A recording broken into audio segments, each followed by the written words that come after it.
एक बार पार्वती ने भगवान शिव शंकर से पूछा, ऐसा कौन सा श्रेष्ठ तथा सरल व्रत पूजन है जिससे मृत्यु लोक के प्राणी आपकी कृपा सहज ही प्राप्त कर लेते हैं। उत्तर में शिवजी ने पार्वती को शिवरात्रि के व्रत का विधान बताकर यह कथा सुनाई। एक गांव में एक शिकारी रहता था।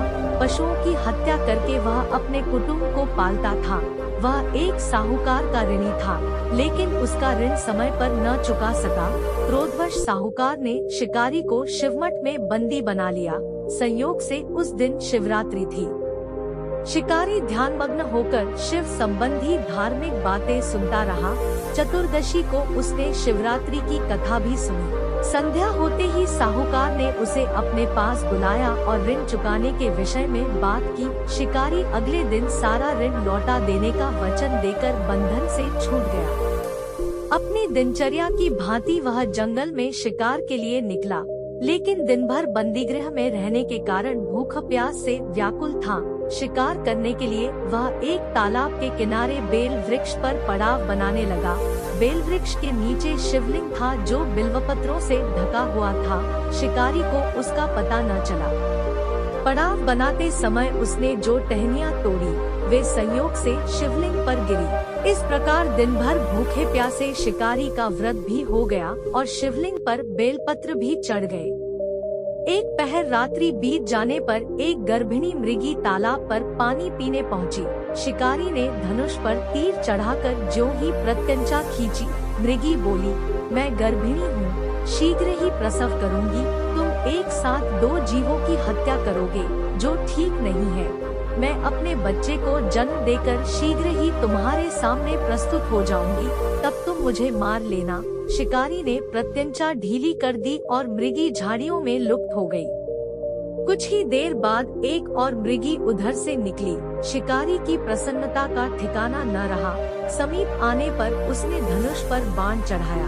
तब उसे देख मृगी ने विनम्रता पूर्वक निवेदन किया, हे पार्थी, मैं थोड़ी देर पहले ही ऋतु से निवृत्त हुई हूँ, कामातुर विरहिणी हूँ, अपने प्रिय की खोज में भटक रही हूँ। मैं अपने पति से मिलकर शीघ्र ही तुम्हारे पास आ जाऊंगी।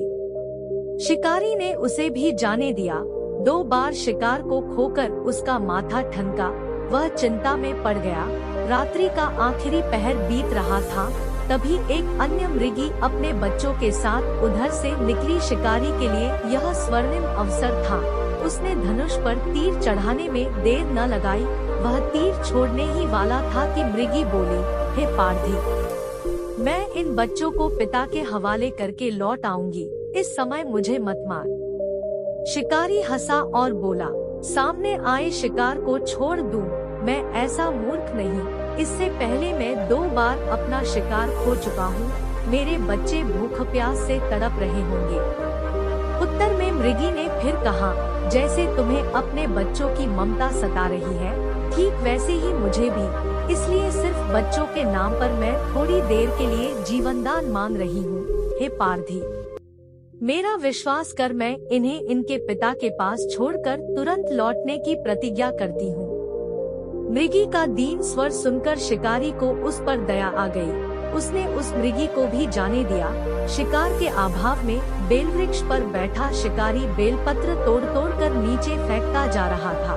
पाँव फटने को हुई तो एक हष्टपुष्ट मृग उसी रास्ते पर आया। शिकारी ने सोच लिया कि इसका शिकार वह अवश्य करेगा। शिकारी की तनी प्रत्यंचा देखकर मृग विनीत स्वर में बोला, हे पारधी भाई, यदि तुमने मुझसे पूर्व आने वाली 3 मृगियों तथा छोटे छोटे बच्चों को मार डाला है, तो मुझे भी मारने में विलंब न करो, ताकि उनके वियोग में मुझे एक क्षण भी दुख न सहना पड़े।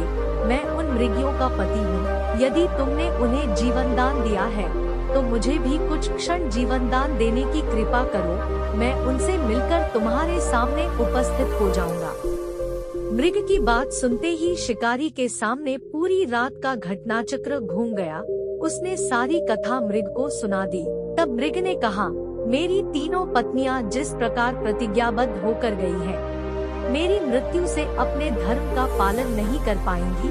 आथा जैसे तुमने उन्हें विश्वास पात्र मानकर छोड़ा है, वैसे ही मुझे भी जाने दो। मैं उन सब के साथ तुम्हारे सामने शीघ्र ही उपस्थित होता हूँ। उपवास, रात्रि जागरण तथा शिवलिंग पर बेलपत्र चढ़ाने से शिकारी का हिंसक हृदय निर्मल हो गया था। उसमें भगवत शक्ति का वास हो गया था। धनुष तथा बाण उसके हाथ से सहज ही छूट गए। भगवान शिव की अनुकंपा से उसका हिंसक हृदय कारुणिक भावों से भर गया। वह अपने अतीत के कर्मों को याद करके पश्चाताप की ज्वाला में जलने लगा। थोड़ी ही देर बाद मृग सपरिवार शिकारी के समक्ष उपस्थित हो गया ताकि वह उनका शिकार कर सके, किंतु जंगली पशुओं की ऐसी सत्यता, सात्विकता एवं सामूहिक प्रेम भावना देखकर शिकारी को बड़ी ग्लानि हुई। उसके नेत्रों से आंसुओं की झड़ी लग गई। उस मृग परिवार को न मारकर शिकारी ने अपने कठोर हृदय को जीव हिंसा से हटा सदा के लिए कोमल एवं दयालु बना लिया। देवलोक से समस्त देव समाज भी इस घटना को देख रहा था। घटना की परिणति होते ही देवी देवताओं ने पुष्प वर्षा की। तब शिकारी तथा मृग परिवार मोक्ष को प्राप्त हुए।